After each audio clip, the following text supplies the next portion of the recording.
Okay, let's dive in then.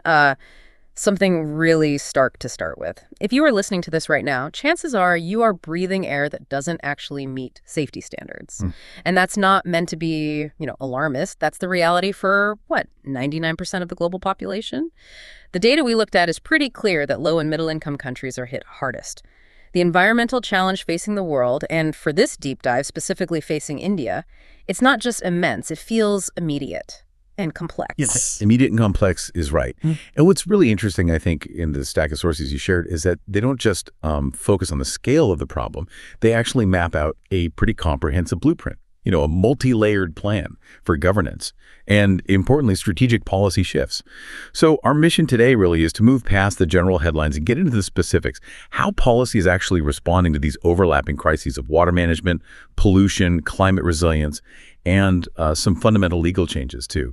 Exactly. We're zooming right in on that holistic approach because you often hear about these massive umbrella initiatives, right? Programs like Swachh Bharat Mission for Cleanliness or IMRT for urban infrastructure, smart cities.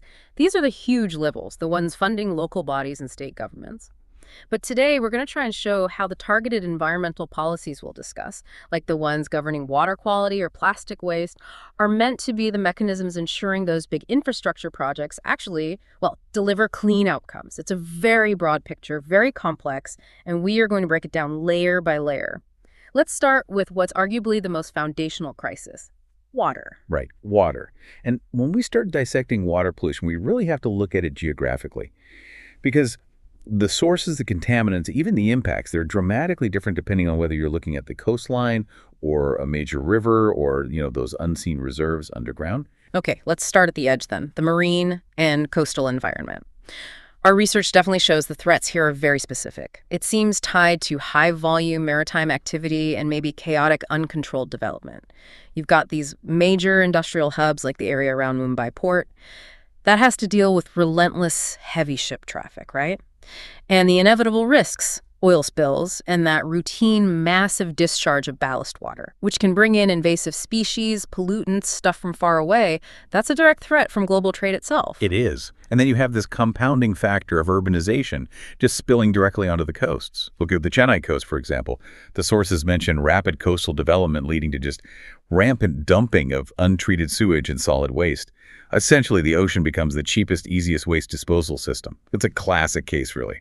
Land-based problems finding their final devastating endpoint in the sea. And looking bigger picture, the sheer scale of plastic pollution is just unbelievable. Our sources mention the Great Pacific Garbage Patch, that thing sitting between Hawaii and California. It's just such a stark example of global plastic impact, right? This massive swirling vortex of debris from multiple continents. The research also highlighted how even very localized human activities, like aggressive overfishing or destructive illegal fishing methods, are directly linked to the steep decline of really crucial ecosystems, like those vibrant coral reefs in the Philippines. This isn't just about trash floating around, it's destroying the integrity of ecosystems, which, also impacts climate resilience down the line. Absolutely. Now, shifting inland to our rivers and inland waters, the pollution picture changes. It becomes dominated by effluent from, two main sources, cities and industry. The source material really highlights industrial discharges polluting major rivers. It specifically mentions the river Ganga in Kanpur and Varanasi, places where tanneries, other heavy industries, have historically operated with, let's say, lax controls. But maybe even more pervasive and often harder to regulate is the severe pollution from untreated municipal sewage. Yeah, I found the specific examples here incredibly jarring. The Yamuna River, running right through Delhi, suffers from massive untreated sewage loads. It basically becomes a sewage canal through the capital city. Then you have critical urban water bodies like Bellandur Lake in Bengaluru, polluted not just by sewage, but also uncontrolled waste dumping, chemical runoff, sometimes leading to those dramatic incidents like the phone catching fire. Right. These aren't minor streams. These are vital lifelines choked by the very population they're supposed to support. It shows that even big programs like Amaruti still have huge implementation gaps in waste infrastructure. And it makes you ask, how far can this pollution actually travel? We see the impact of agricultural runoff, creating environmental problems hundreds, maybe thousands of miles downstream. The classic, really sobering example cited is the Gulf of Mexico dead zone, a huge area where oxygen levels just plummet, too low to support marine life. And this dead zone is primarily caused by excessive nutrient runoff fertilizers, basically from farming practices way up in the Mississippi River Basin. Just demonstrates that local farming decisions can have continental, sometimes even international, consequences. And then there's the unseen crisis, Right, groundwater, contamination and depletion. This is absolutely critical. Our sources highlight a really staggering scale problem here. Over just 50 years, the number of working bore wells in India jumped exponentially, from about 1 million to over 20 million. That kind of rapid, uncontrolled extraction, it's doing two things at once, depleting aquifers and contaminating them. It's a textbook example, isn't it? Unsustainable resource extraction made worse by poor waste management practices. And the key sources of contamination are quite specific. Improper handling of industrial waste, the excessive use of agrochemicals like nitrates and pesticides in farming, and critically, poor landfill management. That allows toxic leachate, that's liquid waste, to seep directly into underground aquifers. On top of that, you've got malfunctioning septic systems, toxic substances from mining activities adding to the problem, and climate factors, particularly reduced and erratic monsoon rainfall. They only make things worse by reducing the natural recharge rates and concentrating pollutants when flows are low. Hashtag BHB. Policy responses to pollution and scarcity. Okay, so the scale of the challenge is huge. That must force an equally comprehensive policy response, trying to integrate regulatory teeth with maybe community action. We see this happening in two critical ways, it seems: strict pollution control and targeted resource management. Let's look at pollution first. Yeah, the regulatory bodies are definitely tightening the screws, targeting industrial polluters. A key tool mentioned is the Zero Liquid Discharge, or ZLD, policy. This comes from the Central Pollution Control Board, the CPCB. ZLD essentially mandates that industrial units, especially in highly polluting sectors like textiles or pharma, must treat all their wastewater and reuse it completely on site.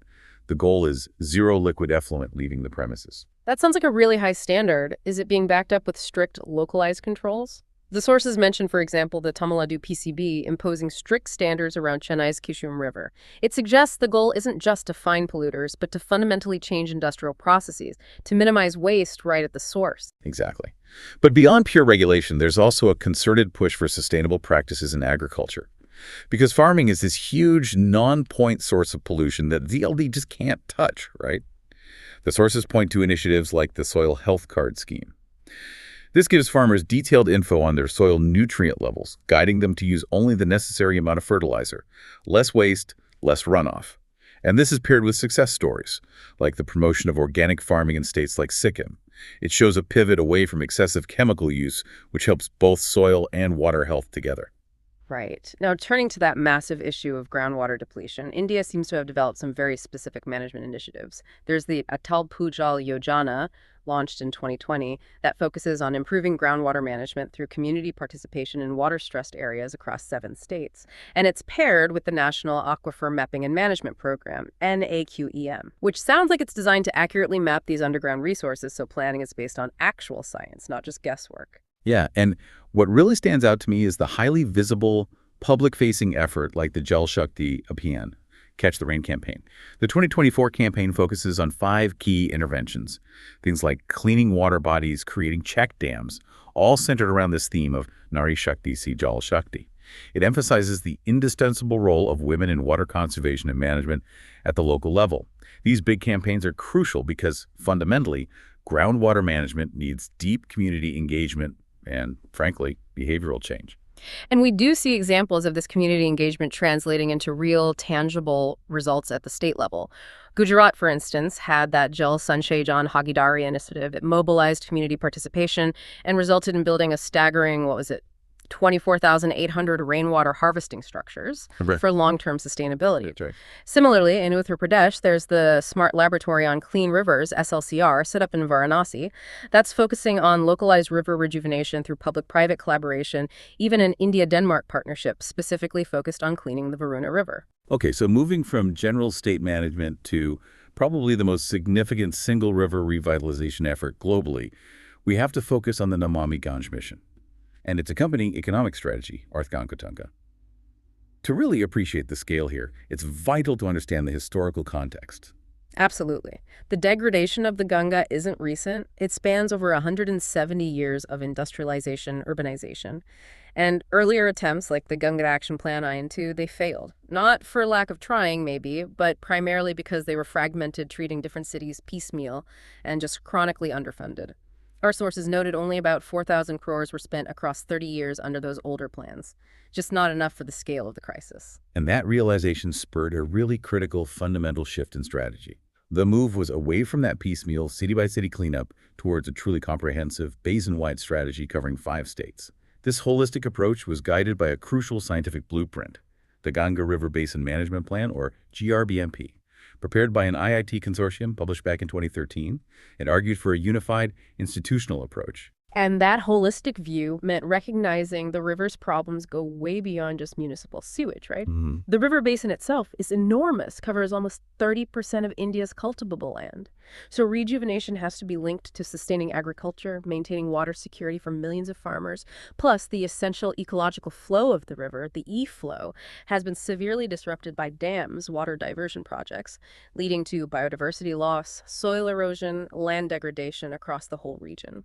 So what's actually being done now under Namami Gange's implementation pillars? Well, the infrastructure backbone is sewage treatment. Huge focus there. We're looking at 200 sewage treatment projects, backed by a massive commitment, 31,810 crore, with 116 of those plants reportedly completed and operational already. This includes creating sewerage networks and these big centralized STPs. They're also focusing heavily on rural sanitation, creating Gangograms, which means ensuring individual household toilets are built in, I think, 1,674 gram panchayats along the riverbanks to stop that direct dumping. But the mission also has a strong ecological angle, it seems. Biodiversity conservation efforts are quite extensive. Training specialized Ganga Praharis, who are local volunteers protecting aquatic life, mapping fish populations, specific restoration plans by organizations like the Wildlife Institute of India.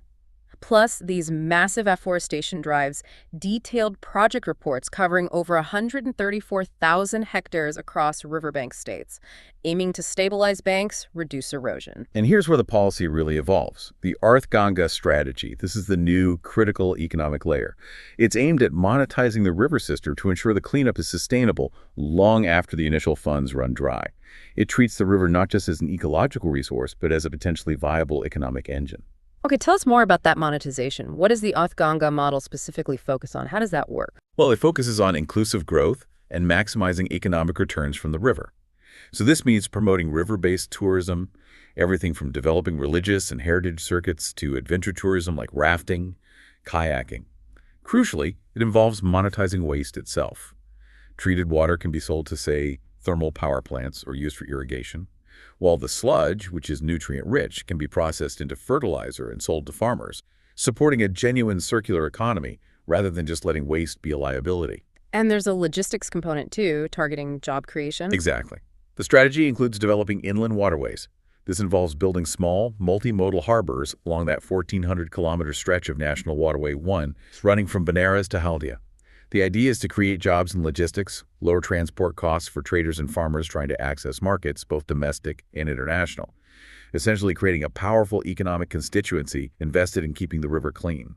Okay, but a genuine deep dive means we have to acknowledge the challenges, right? And the trade-offs involved. Despite the massive investment, progress seems slow in some areas, and the costs of building and running these centralized STPs are notoriously high, often needing ongoing state subsidies. That's true. And I was also struck by some of the environmental data cited. For instance, a study by the Sankat Mokan Foundation in Varanasi apparently showed higher coliform and biochemical oxygen demand, BOD, levels, key pollution indicators between 2016 and 2019. That suggests pollution is actually increasing in certain stretches despite the mission's efforts. Maybe infrastructure build-out is struggling to keep pace with population growth and industrial expansion. And then there's that fascinating internal trade-off you mentioned earlier from the sources. Afforestation. Tree planting is vital for soil conservation, erosion control, shade, all that. But the research shows new trees can significantly reduce stream flow, maybe up to 70% in dry seasons, because they absorb and transpire so much water. That means conservation planning has to be incredibly nuanced. Do you prioritize erosion control and forest cover, or the river's minimum flow during critical dry months? It's a really difficult policy choice. How are they navigating it? Well, the path forward, according to the sources, involves several key actions. They need to promote decentralized STPs, the STPs, smaller, easier to manage, cheaper to run locally compared to huge centralized plants. They also need to focus heavily on enhancing groundwater recharge to stabilize the base flow of tributaries and meticulously restore local water bodies, natural drains. And maybe most fundamentally, they need to legally define ecological flow regimes to ensure the river itself stays healthy, even when facing competing demands from irrigation and industry. #Chagafor, regulatory and market innovations in water governance. #AA. The Water Act, 1974 amendments. The legal shift. Right. And that ambitious work on the Ganga, well, it needs a strong legal foundation. Yeah. Which brings us to the governance side, specifically the Water Prevention and Control of Pollution Act of 1974. The 2024 Amendment Act signals a pretty fundamental shift in how the state treats environmental violations. It's moving away from an old, often seen as ineffective legal structure. Yeah, this seems like one of the most critical legal changes outlined in the sources. This a large-scale decriminalization of environmental violations. Under the old system, discharging pollutants could theoretically land someone in prison for up to 6 years. The amendment completely replaces these criminal penalties with substantial monetary fines ranging from 10,000 euro up to 15 lakh, depending on the offense severity. I wonder about the thinking behind that. Is it about making things easier for industry, or is it more pragmatic? Maybe an acknowledgement that the criminal justice system is just too slow, too cumbersome to enforce environmental compliance effectively. The sources seem to suggest the latter. Criminal prosecution is resource-intensive, often takes years, right? Allowing pollution to continue in the meantime. This shift moves accountability from a distant, maybe uncertain, punitive measure to an immediate financial one. And it also, fascinatingly, applies this fine structure to government departments themselves. If there's a departmental violation, the head of that department has to pay a penalty equal to 1 month's basic salary. That feels like a very targeted way to ensure internal state accountability. Beyond decriminalization, the amendment also signals a major centralization of regulatory power, doesn't it? Precisely. The sources state the central government will now prescribe the nomination method and service terms for the State Pollution Control Board, SPCB chairman. Plus, the central government, after consulting the CPCB, will issue guidelines on consent exemptions for certain industries. This seems designed to tighten coordination across states, standardize oversight, and maybe minimize regulatory arbitrage companies moving to states with looser enforcement. Okay, in terms of enforcement then, how does the government actually collect these new monetary penalties? The mechanism is being standardized. They'll appoint adjudicating officers appointed by the central government specifically to determine these penalties based on the evidence. And all the collected fines get channeled into the Environment Protection Fund, which operates under the Environment Protection Act, 1986. This should ensure the funds get recirculated back into environmental protection efforts, not just vanish into general government coffers. And what about appeals? To make sure polluters take the process seriously. Right. To discourage frivolous appeals and ensure financial compliance starts immediately, the appeals process to the National Green Tribunal, the NGT, now requires a mandatory 10% deposit of the imposed penalty. That's a significant hurdle. It ensures the financial weight of the violation is felt right away. Okay, so moving from regulation towards market forces, we see the rise of these innovative economic instruments designed to drive water efficiency. Our source material details water reuse certificates, or WRCs, conceptualized by the 2030 Water Resources Group. This sounds a bit like carbon credits, but for water. Exactly. WRCs are a market-based tradable instrument designed to introduce the idea of water reuse obligations into the marketplace. Think of them like a currency for clean recycled water. An independent agency registers major water users, municipalities, industries, large farms, and sets specific water reuse targets for each sector based on how much they use. And the trading mechanism is built around a standard unit, I assume. That's key. 1 WRC equals 1,000 cubic meters of reused water. Crucially, though, the credit isn't uniform. It's graded by water quality. Higher quality treated water may be suitable for industrial cooling or non-potable domestic use, earns the seller more credits per cubic meter. Okay, so let's say I'm in industry. I treat my wastewater to a very high standard, and I reuse 10,000 cubic meters more than my target. I generate excess WRCs that I can then sell. Who buys them? Users who are struggling to meet their own reuse obligations would purchase those WRCs to stay compliant. This creates a financial incentive for advanced wastewater treatment across the basin. It treats wastewater not as a liability to discharge, but as a valuable, tradable commodity. It should drive investment towards efficient water management by essentially making water stewardship profitable for those who innovate. Now, for a system like this to really take off, the underlying economics have to be right. What's the single biggest challenge cited that could undermine WRCs? The sources are pretty clear on this. The biggest challenge is cheap or even free access to fresh water. That just undermines the competitiveness of treated water. Why would a factory buy WRCs or invest in expensive treatment if they can just draw limitless fresh water for practically nothing? Right. Success really requires policy interventions that either price fresh water more accurately or create mandatory demand for treated water. This also needs targeted site analysis, comprehensive GIS support for verification, and importantly, widespread social mobilization to overcome public skepticism and create real demand for treated water. The roadmap for WRCs sounds quite ambitious. What are the immediate next steps mentioned in the research? Yeah, the sources mention some serious future steps. Things like finalizing the detailed scientific methodologies by the end of 2025. Launching a public beta version of the trading platform, and establishing an API handshake with the Indian carbon market. That API handshake is critical. It means the two systems, water and carbon, will talk to each other digitally. That's to prevent what's called double issuance, ensuring a company can't claim environmental credit for the same reuse action in both the water market and the carbon market. Needs to be one or the other. Okay, so the journey from water pollution brings us pretty naturally to solid waste. Specifically, the plastic crisis, which, as you said, impacts everything from oceans to our health. The consequences seem terrifyingly threefold. First, the environmental and biodiversity impact. It's just overwhelming. We see animals ingesting plastic, getting entangled, delicate ecosystems like corals getting smothered. The sheer scale of plastic leaking into water bodies is clear. India's Ganga-Brahmaputra river system is cited as one of the top global plastic-leaking river sets, feeding massive amounts of debris into the Bay of Bengal. Second, the economic cost is huge. The World Bank estimated marine plastic alone costs South Asia around $3 billion per year back in 2023. That includes cleanup costs, damage to coastal tourism, direct losses to the fishing industry. It really shows that poor environmental management is a massive fiscal liability. And third, maybe the most urgent, is the health impact. Global studies cited in the sources confirm microplastics are being detected in human blood, even in the placenta, raising serious long-term concerns.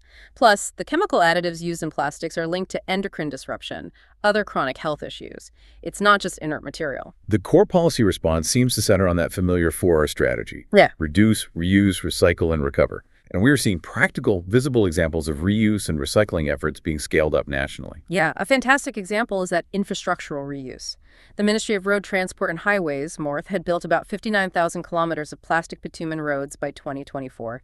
That uses waste plastic as an additive, apparently improving road durability while consuming large volumes of plastic that would otherwise be discarded. And in the recover column, waste is being leveraged for energy. Through co-processing in cement kilns, where plastic waste replaces fossil fuels, and through specialized waste energy, or WTE plants. However, the sources rightly remind us that WTE plants, while useful, have to adhere to incredibly strict emission norms, especially for dioxins, to ensure they don't just swap one problem, landfilling, for another, air pollution. Innovation is also happening at the consumer level, it seems. We see these localized, innovative models emerging, like deposit refund schemes for PET bottles implemented by the Kerala Suchito mission. That builds in an economic incentive for consumers to return their packaging. There are also high-tech approaches, like digital extended producer responsibility, EPR, tracking using QR codes, even blockchain technology piloted in Pune, trying to get true traceability of waste from consumer back to recycler. #B, systemic gaps in policy solutions. But despite these innovations, systemic gaps seem persistent. They prevent mass success. The data on recycling is particularly worrying. It is. The recycling rate is still dramatically low, cited at around 8% material recycling, according to an India Today estimate from 2025. That shows a massive gap between the sheer volume of plastic waste generated and the volume actually processed sustainably. And the enforcement gaps are real too. You see examples like that plastic-free dune drive in Dehradun, which came after weak enforcement of the initial single-use plastic SUP ban. It highlights that regulations are only as good as the systems enforcing them on the ground. Furthermore, that vital informal sector, the waste pickers, they face systemic exclusion. Mechanization of waste collection needs to be done inclusively to protect their livelihoods because they currently handle a huge portion of all collected recyclables. We also seem to face chronic data and traceability issues, different states reporting differently, no harmonized life cycle assessment, LCA standards to really measure the environmental footprint of packaging accurately. Addressing all this seems to require powerful mandatory policy levers, not just voluntary measures. So let's look at the path forward outlined in the sources. The first key lever involves strengthening extended producer responsibility, EPR. How do they propose making that mechanism more robust? The proposal is to shift EPR from just a reporting exercise to a financial guarantee of compliance. This means introducing escrow-backed compliance bonds and maybe tradable green certificates. An escrow-backed bond means producers have to deposit funds into an account. Those funds are only released when they provide verifiable proof of meeting their recycling or recovery targets. If they fail, the funds are forfeited and used by the regulator to fund recovery activities. That's a crucial financial mechanism to ensure accountability. Okay, and next, tackling the design problem upstream seems key as well. Absolutely. The policy aims to mandate better design standards, specifically requiring monomaterial packaging where feasible packaging made of just one type of plastic is far easier and cheaper to recycle. They also propose removing hard-to-recycle layers like PVC or PVDC, which often contaminate entire batches of otherwise recyclable material. And on the fiscal side, the government has powerful tools. What are their proposed fiscal levers mentioned? The sources suggest two strong measures. Introducing a plastic tax on virgin resin. That makes new plastic more expensive, discouraging its use. And conversely, offering GST rebates on products containing recycled content. These two actions together are designed to make recycled materials economically competitive with virgin ones, driving market demand for recovered plastic. And finally, a clear focus on the people involved in the system. Yes, this includes crucial support for informal workers. Through skill upgradation, social security measures, maybe developing co-op-owned material recovery facilities, MRFs, ensuring they can transition into the formal economy with dignity. Additionally, there's a clear need to boost R&D into next-gen solutions, things like bioplastics derived from agricultural waste, and pioneering technologies like enzymatic depolymerization, like that pilot underway at IIT Roorkee, using enzymes to chemically break down plastics. Okay, shifting gears now to climate action. India's strategy here seems quite sophisticated, balancing global politics with domestic necessity. While leveraging that equity narrative, the idea that developed nations bear historical responsibility and must lead with deep emissions cuts, India is also progressively enhancing its own nationally determined contributions, its NDCs, showing that action is both required and time-critical for everyone. Yeah, that link between global frameworks and domestic targets is crucial to understanding the policy landscape. The Panchayat targets and the Net Zero 2070 goal, announced back at COP26, those are India's high-level responses to the Paris Agreement and the Glasgow Climate Pact. And we also see major recent international commitments translating directly into domestic programs. That massive COP28 pledge to triple renewables globally and double energy efficiency, that's clearly driving forward the national solar mission, targeting huge photovoltaic expansion. And the Green Hydrogen mission, launched in 2023, designed to position India as a potential global hub for green fuel production. And corporate decarbonization is being brought into the regulatory framework, too, through established schemes. The Perform Achieve Trade, or PAYT scheme, seems central here. PAYT is essentially a cap-and-trade system, but focused specifically on energy efficiency. It sets specific energy efficiency targets for high-energy consuming industries. If a company achieves savings beyond its target, it earns energy saving certificates, ESCs, which it can then sell to other companies that fail to meet their targets. So it creates this regulated, market-based compliance system that drives efficiency across key sectors. And this market approach is being further extended through the draft Indian Emissions Trading Scheme, ETS, Carbon Credit Trading Scheme from 2023, signaling a major move toward regulated carbon markets more broadly. #ATAB, focusing on adaptation and loss and damage. Now, while mitigation cutting emissions gets major investment, India places a really profound focus on adaptation, preparing for the unavoidable impacts of climate change. Cyclones, floods, droughts. This strategy seems enshrined in the National Adaptation Plan, NAP, which aligns with the Global Goal on Adaptation, GGA. And what's crucial here is how adaptation is being woven into existing flagship schemes, trying to maximize co-benefits. For instance, the PMFBY crop insurance scheme provides a financial safety net against climate-induced farm losses. That's a direct adaptation measure. Similarly, the MGN-EGS program, that massive rural employment guarantee scheme, now focuses on creating climate-resilient assets, small check dams, water harvesting structures, providing vital adaptation co-benefits alongside employment. And this is further bolstered by India's leadership in global partnerships like the Coalition for Disaster Resilient Infrastructure, CDRI, launched in 2019. That focuses on ensuring new and existing infrastructure, roads, power grids, everything can actually withstand severe climate shocks. The sources also highlight a very specific targeted scheme that really encapsulates nature-based solutions. MIHHTI. That's the Mangrove Initiative for Shoreline Habitats and Tangible Incomes, launched in the 2023-24 budget. It seems like a brilliant integrated approach. How does MINHTI deliver those multiple benefits simultaneously? Well, MIHHTI's objective is inherently dual purpose, maybe even triple purpose. First, mangroves provide robust coastal protection. They act as a natural shield against cyclones, storm surges, tidal waves. Second, they're highly efficient carbon sequesters, locking away carbon dioxide. And third, by protecting and sustainably utilizing mangrove resources, the scheme aims to improve the sustainable livelihoods of coastal communities. Through products like honey, fish, ecotourism, this means the local population becomes invested in the scheme's long-term success, and it's implemented in a convergence mode, drawing funds from existing schemes like APA, Compensatory Afforestation Fund Management and Planning Authority, and MGN-RUGA. Okay, finally under climate, the difficult and globally quite contentious topic of loss and damage, L&D. This refers to those permanent, unavoidable impacts of climate change that adaptation simply cannot prevent. Globally, we have mechanisms like the Warsaw International Mechanism and the new L&D Fund, which became operational at COP28. But domestically, where does this responsibility fall? Well, increasingly, India's National Disaster Response Fund, NDRF, which is typically used for immediate post-disaster relief and reconstruction, is being cited as the necessary domestic mechanism for addressing loss and damage. This connects the global financial architecture for climate impacts with existing national emergency management infrastructure. Although, of course, funding remains a persistent challenge. #7, governance and biodiversity shifts. All right, let's conclude our analysis by looking at two crucial elements of environmental governance that reflect both immediate risk management and longer-term regulatory reform. First, oil spill response requires immediate coordinated action. We've seen the consequences of recent incidents like the MSC Elsa 3 capsize in Kerala or that massive Peru Talara refinery spill in 2024. Yeah, these incidents really illustrate the devastating acute socioeconomic impact. The Kerala incident, for example, forced the government to ban fishing for an extended period, affecting, 105,000 fishing families almost instantly? And the environmental effects are severe. Fisheries closure, toxic black carbon deposition, long-term bioaccumulation of toxins in the marine food chain. So the required actions seem immediate and practical, moving beyond just simple cleanup.